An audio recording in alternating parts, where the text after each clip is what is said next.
Well, hello everyone. My name is Parampreet Kaur, and today I'm going to discuss some of the most important writing task one sentence structures that will help you out in securing a great band score in your writing part.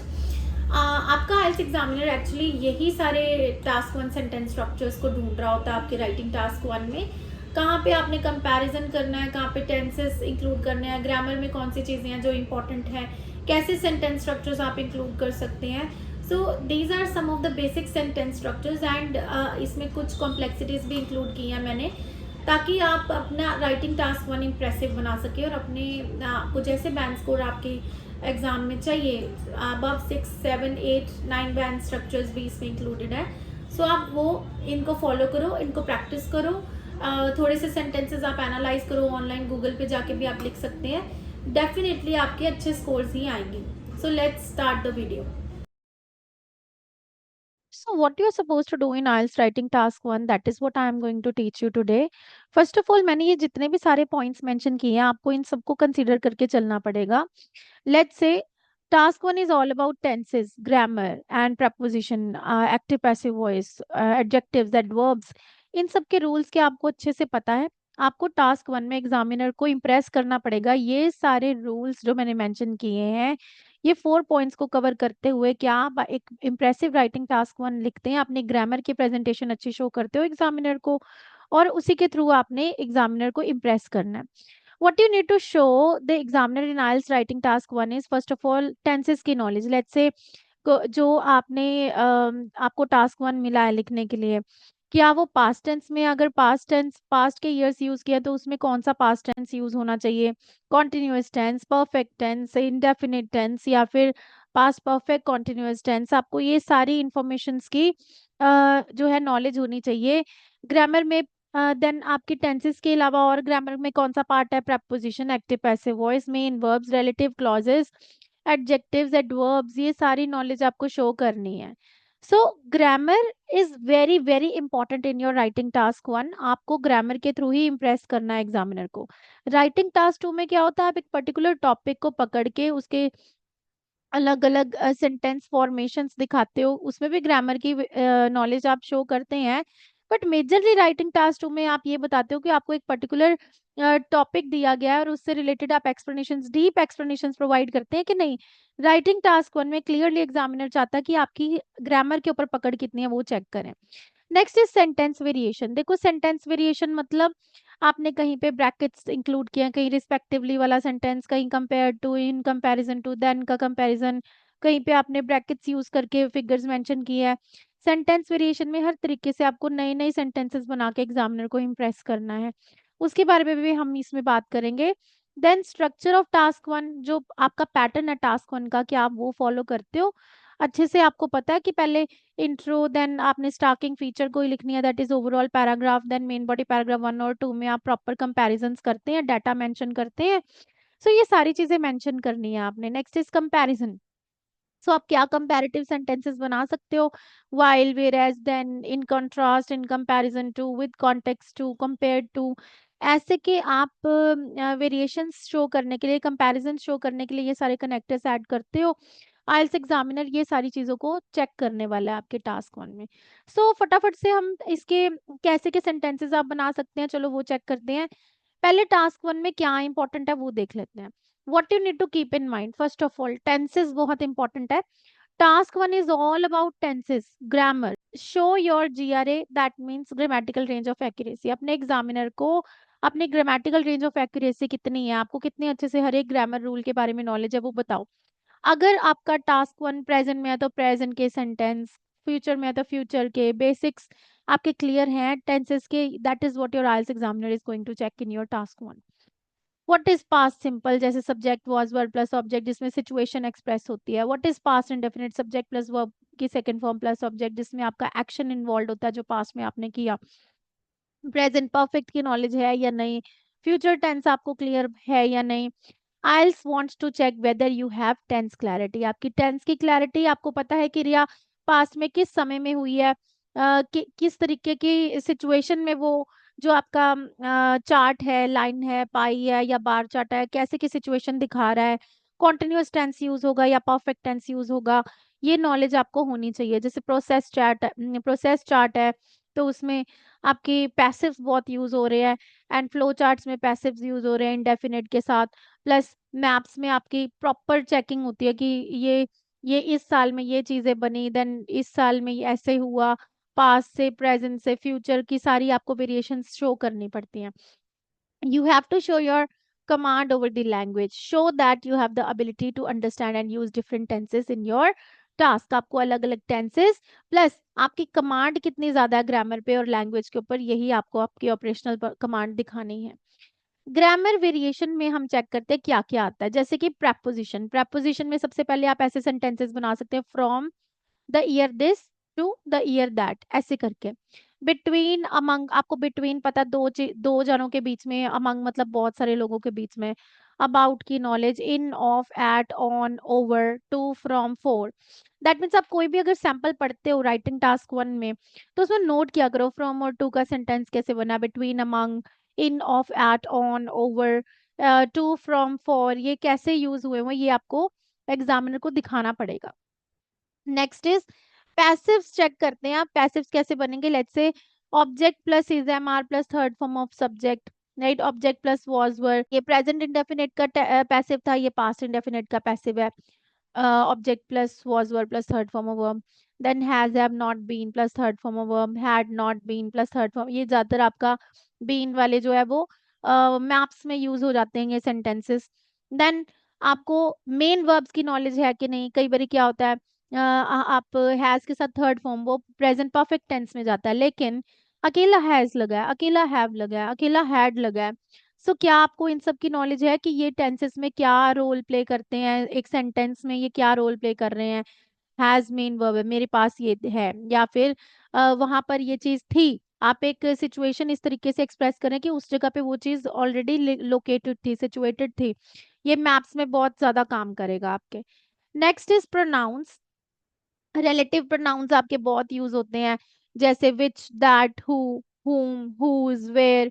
ये आपको, जैसे example लिखी है मैंने, consumption of pizzas was far higher than hamburgers. देखो अब यहाँ पे far higher, E R degree आपकी यूज हुई है, एडजेक्टिव का पार्ट है ये, than comparison, than hamburgers which were. अब ये विच वर जो के, right, which were consumed approximately 5 times a year.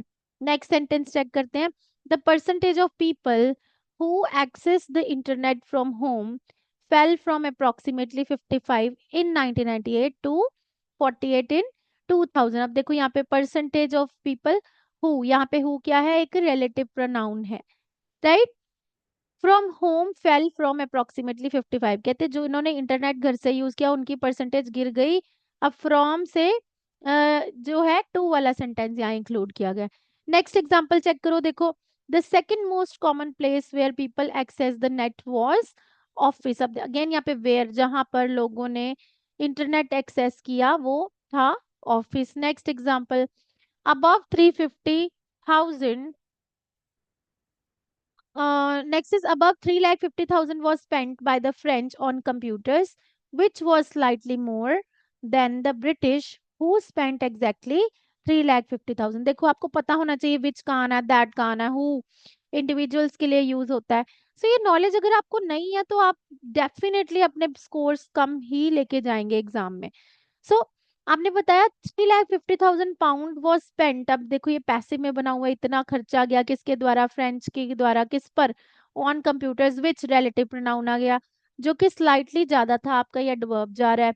Then British who spent, अब यहाँ पे ब्रिटिश के साथ कंपैरिजन कर दिया, ब्रिटिश जिन्होंने स्पेंड किया एग्जैक्टली 350,000 पाउंड। नेक्स्ट, अब ये था अपना जो प्रोनाउंस का पार्ट आ गया। आगे चेक करते हैं, next is adverbs in task 1।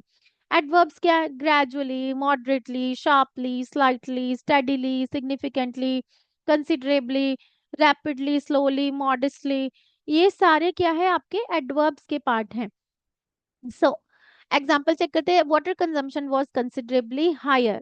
सो आपको एडवर्ब की नॉलेज होनी चाहिए कि कहाँ पे एडवर्ब की यूजेज होने वाली है। आपको एग्जामिनर को दिखाना पड़ेगा वर्ब के साथ एडवर्ब डाल के या एडजेक्टिव डाल के कि आपको ये नॉलेज है। Next, in 1995 gas generated 29.63%, which rose marginally to 30.1% 10 years later। देखो 1995 में गैस जो जनरेट की गई थी वो 29.63% थी, जो कि बढ़कर कितनी हो गई, थोड़ी सी बड़ी, rose marginally to 30.1%। Next, the price of property fell sharply, price property का गिर गया। The percentage of homes drop dramatically, percentage जो है घरों की वो गिर गई। ऐसे एल वाई वाले वर्ड्स आपको जरूर एडवर्ब्स इंक्लूड करने चाहिए। Next is adjectives. एडजेक्टिव्स जैसे gradual, moderate, modest, sharp, dramatic, slight, significant, marginal, rapid, considerable, steep, steady. ये नॉलेज आपको जरूर होनी चाहिए कि एडजेक्टिव्स क्या होते हैं। जो एक नाउन की विशेषता बताएंगे वो आपके एडजेक्टिव्स हो गए। जैसे there was a constant rise in the number of students. Next, there was a slight rise in the number of students. Next, the prices of mobile phones were moderate. The number of job application was gradual. Next, there was a marginal reduction in the price of mobile phone. Right? So ये सारे क्या है? Constant, slight, moderate, gradual, marginal, ये सब आपके adjectives हैं. So an adjective modifies a noun or a pronoun. Adverbs are generally used in the last, जैसे कि देखो China increase the prices of houses dramatically, ये ऐसे नहीं आ सकता China increase dramatically the prices of house, right? ऐसे ये पहले ड्रामेटिकली नहीं, ये रॉन्ग है। आप इसको लास्ट में इंक्लूड करें तो ज्यादा बेटर होगा। Next is sentence variation. चलो सेंटेंस वेरिएशन में क्या क्या हो सकता है, that's very important for your task one part. अगर आप सेंटेंस वेरिएशन नहीं शो करते, सेम सेम सेंटेंसेस बनाते हैं, तो डेफिनेटली आपको बैंड स्कोर कम ही मिलेंगे। अब जैसे कि सेंटेंस वेरिएशन में अब फर्स्ट नंबर पे चेक करते हैं क्या आएगा। आपका आइल्स एग्जामिनर चाहता है कि आप अलग अलग तरीके से सेंटेंसेस दिखाओ, कहीं पे ब्रैकेट्स यूज करो, कहीं पे फ्रेजेस अलग अलग दिखाओ, कहीं पे आप रिस्पेक्टिवली वाला सेंटेंस देन के कंपैरिजन से, ऐसे कैसे आप सेंटेंस वेरिएशन इंट्रोड्यूस कर सकते हो, वही मैंने इंक्लूड करने की कोशिश की है। So first of all, first example is the figures for dash to that. That means आपने बताना है फिगर्स फॉर, यहाँ सब्जेक्ट मैटर इंक्लूड करो, किसकी, जिसके बारे में आपके टास्क वन में बात हो रही है, कहाँ पे स्टैंड करती है वो, यहाँ पे आप फिगर मेंशन करो, नंबर, डाटा मेंशन करो। The figures for industrial and domestic water consumption stood at around 1/5 of that amount. तो आपने बताया कि जो फिगर्स है किसकी, सब्जेक्ट इंक्लूड कर दो, industrial and domestic water consumption की, कहाँ पे स्टैंड करती है, एट अराउंड 3%, 4% ऐसे। नेक्स्ट रिस्पेक्टिवली वाला सेंटेंस मोस्ट इंपॉर्टेंट। रिस्पेक्टिवली के लिए आप सिनोनिम यूज करते करते हैं correspondingly in the given order। जैसे कि example, in the year 2000 the populations of Brazil and the Congo were 176 million and 152 million respectively। देखो पहले आपने फिक्स्ड ईयर मेंशन देखो देखो पहले आपने फिक्स ईयर मेंशन किया 2000, फिर the population of Brazil and Congo were, आपने मेन वर्ब के साथ, सॉरी आपने सब्जेक्ट इंक्लूड किया ब्राजील एंड कॉन्गो, उसमें आपने हेल्पिंग वर्ब वर इंट्रोड्यूस करके कितनी थी वो, 176 मिलियन, 152 मिलियन रिस्पेक्टिवली, इतनी थी। ये आपका पास्ट सिंपल टेंस बन रहा है, राइट? आपने फिक्स्ड ईयर देके और उसमें सब्जेक्ट इंक्लूड किया, वॉज वर्ब के साथ आपने ऑब्जेक्ट डाल के रिस्पेक्टिवली बना दिया। Next is consecutive. कंसेक्यूटिव में after March spending on fast food increased over, या फिर फॉर 3 कंसेक्यूटिव मंथ्स, मतलब लगातार एक साथ कोई चेंजेस हुए तो आप consecutive in a row. Next is accounted for, fourth one most important, again आप हर एक टास्क वन में अकाउंटेड फॉर, अमाउंटेड टू ऐसे बता सकते हैं। जैसे कि agriculture accounted for the largest proportion of water use, कहते हैं एग्रीकल्चर का क्या था, एग्रीकल्चर ने कंट्रीब्यूट किया largest proportion of water use. हम यहाँ पे E S T degree, superlative degree, तो E R E S T degree जरूर इंक्लूड करिए। Next fifth one is double, triple, increase, two fold etcetera. तो बताओ profits doubled from the year dash to dash, the amount of composed nearly tripled over the given period। Next, there was a two-fold increase from year dash to dash। तो double, triple, to fold ऐसे आपको ये phrases include करने पड़ेंगे।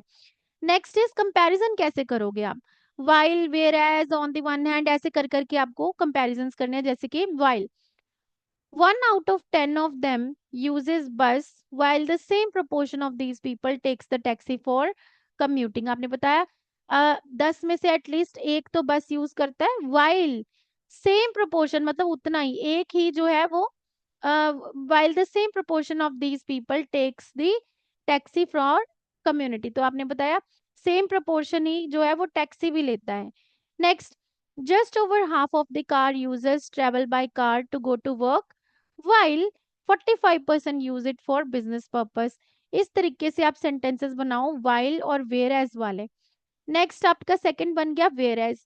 We can use whereas in the middle of the sentence to contrast two ideas. अब दो ideas हैं, आपने उनको कॉन्ट्रास्ट करना है तो आप whereas यूज कर सकते हो. जैसे कि example, females scored higher in analytical subjects whereas males scored higher in creative disciplines. So आपने यहाँ पे whereas के साथ contrast कर दिया दो subjects का. Next, for most of the years output from English factories grew whereas in Wales it actually fell. तो आप ये बता रहे हो कि जो प्रोडक्टिविटी थी इंग्लिश फैक्ट्रीज की वो बढ़ी, लेकिन जो वेल्स दूसरे वाले कंट्री की थी उनकी गिर गई. ऐसे कॉन्ट्रास्ट करने के लिए. Next, in 2014 33% of visitors were from Asia whereas in 1992 the proportion was just 19%. सो आपने सीखा कंपैरिजन करना while और whereas के साथ. नेक्स्ट वन इज अब एडवर्ब क्लॉज ऑफ कंसेशन. अब adverb clause of next one is adverb clause of concession. Let's see what this adverb clause of concession is. Adverb clause of concession implies something is conveyed in principal clause when compared to the subordinate clause. That means आपका एक main clause होता है principal clause, आपने वो बात करते करते साथ में सबऑर्डिनेट क्लॉज भी लगाया हुआ है. जैसे कि although sales reached 20 million in 1993, comma they crashed to just 1 million in 1992. सो आपने बताया चाहे सेल्स 20 मिलियन तक पहुंची, कॉमा लेकिन वो क्रैश भी हो गई टू जस्ट 1 मिलियन इन 1992. जैसे दो चीजों को कंपैरिजन डाटा को इंक्लूड करके आप ये बना सकते हैं. Next example, although every Asian country was experiencing an increase in urban population figures, चाहे हर एक एशियन कंट्री में एक इंक्रीज आ रहा था अर्बन पॉपुलेशन फिगर्स में, Bhutan's figures showed a significant decrease. Opposite में आप बता रहे हैं चाहे सभी एशियन कंट्रीज में इनके इंक्रीज आ रहा था लेकिन भूटान में क्या हुआ, एक डिक्रीज हुआ. देखो ये कितना अच्छा सेंटेंस है. सो इसको देखो, ये सेंटेंसेस बनाने के लिए आपको ऑल दो क्लॉज को पहले ही रखना पड़ेगा, राइट. और यहाँ पे कॉमा के साथ वाइल वेराइज मत इंक्लूड करना. ऑल दो के साथ कॉमा, यहाँ पे कॉमा मीन्स ऑलरेडी पर है, सो आपको वाइल वेराइज बट येट लगाने की जरूरत नहीं है. Note, to use this structure effectively, always place although at the beginning of the sentence. Tenses although the number of Welsh pet owners is at its lowest in 1990, it almost doubles in 1993. आपने बताया चाहे number of Welsh pet owners सबसे lowest पर है 1990 में, लेकिन 1993 में ये डबल हो गए ऐसे. सो ऑल्दो के साथ कॉमा वाला ये आप सेंटेंस इंक्लूड कर सकते हो टास्क 1 में. Next is the most important part, passives. Passives कैसे बनते हैं, आप पैसिव बार चार्ट लाइन में या फिर मैप्स में मेजरली, फ्लो चार्ट्स में मेजरली शो कर सकते हैं. जैसे के लिए football was chosen by more Europeans than American. अब देखो फुटबॉल आपका ऑब्जेक्ट हो गया, वॉज चोजन. अब ये आपने वॉज के साथ थर्ड फॉर्म लगाई है, ये सेंटेंस देन के साथ comparison. Next, vodka was preferred by more Germans than Colombians. Then tea was drank less by Italians than by Australians. Next, reception area was removed in favour of a university. अब ये maps का part बन गया. Next, the grass area on the left side of the building will be replaced with an outdoor seating area and more chairs. Next sentence is reception area was removed in favor of a university hub. देखो was removed passive में बना हुआ in favor of, देखो कितनी अच्छी phrase है. Next, the grass area on the left side of the building will be replaced with an outdoor seating area and more chairs. So will be replaced, ये भी passive है. Then main entrance is located on the right side. main entrance कहाँ located है, right side में. A new access road, Queen's Drive, was constructed which connected Woods Drive to the area northeast of village. So जब आप हमारे पास class लगाते हैं तो आपको जब आप मैप्स में हमारी लेक्चर्स अटेंड करते हो तो आपको डेफिनेटली पूरा एक जो है बुकलेट मिलता है जिसमें आपकी लैंग्वेज पूरी होती है मैप्स की, आपके कौन से वर्ब्स इंक्लूड होंगे, थर्ड फॉर्म्स में आपको बताते हैं। देन मैप्स की प्रॉपर बताया जाता है कि 2 ईयर्स में आपको कंपैरिजन कैसे किया जाएगा। वो सारी चीजें आपको क्लास में कवर होंगी। So you know okay. Next is comparison. Then का कंपैरिजन देखो कैसे हुआ है। The proportion of people who use the internet was highest in the USA at around 20%. This figure was significantly higher than those of Mexico and Canada. So आपने बताया proportion of people जिन्होंने internet use किया वो highest है US में at at around. उसकी figure कितनी थी देखो, this figure was significantly higher, ये थोड़ी ज्यादा थी than those of Mexico and Canada.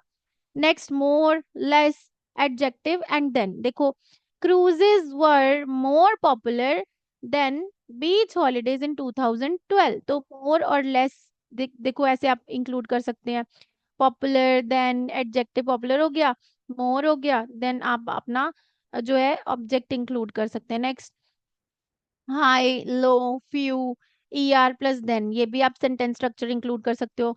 A lower number of teenagers play a sport than play computer games. कहते हैं कम नंबर ऑफ लोग जो है, टीनेजर्स जो है वो स्पोर्ट प्ले करते हैं देन कंप्यूटर गेम्स के मुकाबले में। अब यहाँ पे ER क्यों लगा, आपको पता होना चाहिए जब दो चीजों में कंपैरिजन होता है तो ER लगता है और बहुत सारी चीजों में कंपैरिजन हो तो EST डिग्री लगती है। Example, the birth rate of US stood at around 11%, comma 1% higher than that of China. So आपने यहाँ पे देन दैट, पहले आपने क्या लगाया था, lower number of people, simple then. अब आपने बनाया 1% हायर देन दैट ऑफ करके सेंटेंस बनाया। Next, lorries showed a similar pattern but the overall emissions are lower than that of buses। देखो सिंपल देन दैट ऑफ, ये आपको comparison करना आ गया। Next example, the outlay of Turkey was generally higher than the other 4 countries. सो आपने यहाँ पे देन का सिंपल कंपैरिजन किया। आउटले मींस जो भी उसकी ओवरऑल प्रोडक्टिविटी थी। Use of comparative and superlative degrees. अब कंपैरेटिव मींस यार दो चीजों में कंपैरिजन हो गया। EST सुपरलेटिव डिग्री बहुत सारी चीजों में कंपैरिजन। लेट्स से आपने दो मोबाइल फोन पकड़े, आपने बोला this phone is heavier than that, तो आपने ये फोन को हैवियर बोला है। पर अगर आपने 5-7 फोन्स में से किसी एक फोन को सबसे बेस्ट क्वालिटी का बताया तो आप बताओगे this phone is best than the other phones, इस तरीके से। Superlative means something is the best or highest of its kind, surpasses all others or is excellent. And comparison means दो चीजों के बीच में comparison. Example, the London Underground, which opened in 1863, is oldest network. EST, superlative. Next, it is the most extensive with 394 kilometers. Maybe again most superlative degree. Then Tokyo system is the busiest with 1928 million passengers yearly। आपने बताया Tokyo का जो system है वो क्या है, is the busiest. Busiest मतलब आपने सुपरलेटिव डिग्री बताई है। However, when compared to London, अब देखो अभी आपने टोक्यो को बाकी सारी कंट्रीज में से बिजिएस्ट बता दिया, लेकिन अगर लंदन के साथ कंपेयर करें तो आपने बताया लंदन का जो है कंपेयर कर दिया। When compare to London it has much smaller route. अब तो पहले टोक्यो को सिटी को आपने बिजिएस्ट बताया, देन लंदन के साथ कंपेयर किया तो ER डिग्री आ गई स्मॉलर। सो इस तरीके से आपको दोनों की नॉलेज होनी चाहिए। Washington DC was completed in 1976 and has the longest route, देखो EST। Next, the category of consumer goods that all countries spent most on was food। आपने बताया वो कैटेगरी जिस कंज्यूमर गुड्स की जिसमें सब कंट्रीज ने सबसे ज्यादा स्पेंड किया वो कौन सी थी, food. Drinks and tobacco which was 3 times higher than on other types of goods। अब देखो ER के साथ देन ऑन करके आपने लगाया। सो पहले भी हमने देन वाला कंपैरिजन पढ़ा, simple than to that of या देन दैट ऑफ, ऐसे करके आपने ऊपर देखो हम पढ़ के आए हैं देन दैट ऑफ ऐसे करके, राइट। सो ये आप इंक्लूड कर सकते हैं। Next one is usage of brackets. Sunshine shows a different pattern with New York. अब देखो न्यूयॉर्क का पैटर्न क्या है, 2535 आवर्स। एंड सिडनी, सिडनी का पैटर्न क्या है, 2473 proximate। And London much lower eight 11 80। अब देखो दो आपने सिटीज लिखी, न्यूयॉर्क जिसमें ब्रैकेट में आपने बताया उसका पैटर्न क्या है, सिडनी का पैटर्न क्या है, एंड जो लंदन है उसका पैटर्न आपने विदाउट ब्रैकेट इंक्लूड कर दिया। नेक्स्ट एग्जाम्पल ब्रैकेट्स का चेक करें। In terms of men and children eating fruit and vegetables, the rate remained relatively stable in the first 3 years। अब आपने स्टेबिलिटी बताई है, क्या है stability, about 17% and 12% respectively. Next example check करो। The expenditure on Ireland was also high. अब कितना high था, 28.91% compare to Sweden which spend the least 15.77%। Next देखो और कैसे आप सेंटेंस वेरिएशन लिख सकते हो, डबल, ट्वाइस, टू फोल्ड, ये इंक्लूड करके double. Turkey spend most on clothing and footwear 4.35%, देखो ब्रैकेट भी इंक्लूड है। Which is around double that of Spain, देखो कितना अच्छा, विच रिलेटिव प्रोनाउन आपका इंक्लूड हो गया, is around double that of Spain, 2 गुना था। नेक्स्ट हाफ भी इंक्लूड कर सकते हो। As for Paris, the underground was opened in 1900 and is approximately half the size and serves more passengers। अब देखो half the size, उसके आधे साइज में है। Next, profits doubled from the year dash to dash, the amount of compost nearly tripled over the period shown, 3 गुना हो गई।